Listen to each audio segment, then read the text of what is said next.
हर खबर पर होगी आपकी पकड़। डाउनलोड कीजिए एबीपी लाइव ऐप। बड़ी खबर इस वक्त की, कोरोना संकट से अर्थव्यवस्था पर असर पड़ा है और इस बीच केंद्र सरकार ने एफडीआई पॉलिसी में बदलाव किया है।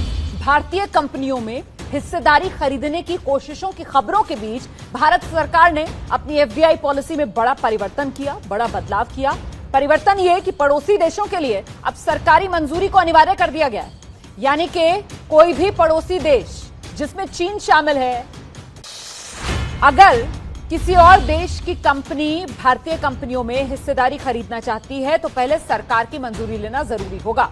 हाल ही में देखिए हुआ क्या था, चीन के सेंट्रल बैंक ने एचडीएफसी में अपनी हिस्सेदारी बढ़ाई थी और इसके बाद से यह अंदेशा बना हुआ था कि भारतीय कंपनियों में चीनी कंपनियां बड़े पैमाने पर हिस्सेदारी खरीद सकती हैं। इसी पर बात करने के लिए सीधे रुख करते हैं, मेरे साथ मेरे सहयोगी रक्षित सिंह इस वक्त हमारे साथ मौजूद है। रक्षित, भारतीय कंपनियों के हितों को देखते हुए सरकार की तरफ से एफडीआई पॉलिसी में यह बड़ा बदलाव जो किया गया है।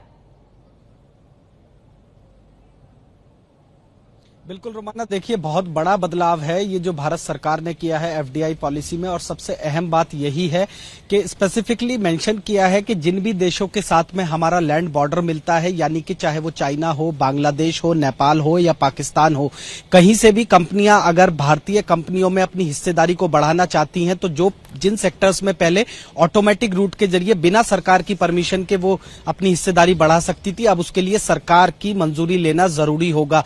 और रोमाना, यहाँ पर एक और बेहद अहम बात है कि पाकिस्तान का खास तौर पर जो ये डीपीआईआईटी का नोटिफिकेशन आया है, प्रेस नोट आया है, उसमें साफ तौर पे पाकिस्तान का जिक्र किया गया है। मसलन अगर चाइना की कोई कंपनी ऐसा चाहे कि वो पहले पाकिस्तान में खुद को रजिस्टर करा ले और वहां से फिर पाकिस्तान की कंपनी बनकर अगर निवेश करना चाहे तो भी रास्ते बंद कर दिए गए हैं। और इसकी सबसे बड़ी वजह यही है कि जिस तरीके से हाल ही में एचडीएफसी का मामला आया था जिसमें 0.3% का जो स्टेक है वो पीपल्स बैंक ऑफ चाइना ने बढ़ाया था, 1.1% तक हिस्सेदारी पीपल्स बैंक ऑफ चाइना की एचडीएफसी में पहुंच गई थी और उसी के बाद में ये बड़ा परिवर्तन भारत सरकार ने एफडीआई पॉलिसी को लेकर किया है। रोमाना, नहीं, वो जो एचडीएफसी में 1% की हिस्सेदारी थी, वो 1% की हिस्सेदारी जो है वो करीब 3,000 करोड़ के आसपास की बैठती है मेरे ख्याल से। प्रांजल इसके बारे में बेहतर जानकारी देंगे और इसी वजह से वो खतरे की घंटी तभी बज गई थी। आज कदम उठा लिया गया प्रांजल इस बारे में। हाँ रुमाना, देखिए हुआ ये कि एचडीएफसी में तो 0.8% की हिस्सेदारी काफी समय से थी, लेकिन जब उसने 1% को पार किया तब उनको जो सेबी के नियम है उसके तहत उसको बाजार में रखना पड़ा, सबके सामने रखना पड़ा। तो ऐसा नहीं है कि 1% एक बार में खरीद दिया गया था, लेकिन हाँ ये डर जरूर है, न केवल भारत में लेकिन अमेरिका में, यूरोपियन यूनियन में तो कई देशों ने पहले से ही ऐसे नियम और कायदे सामने रख दिए हैं कि चीन से कोई भी निवेश उनके देश में नहीं आएगा।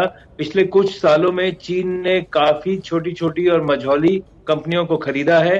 भारत में भी यही डर है कि भारत में ये चीन इस मौके का फायदा उठाए और कंपनियों में निवेश करना शुरू कर दे। 1% भी निवेश अगर वो करना चाहेगा, चीन की कोई कंपनी करना चाहेगी तो उसको अब सरकार से अनुमति नहीं लेनी पड़ेगी।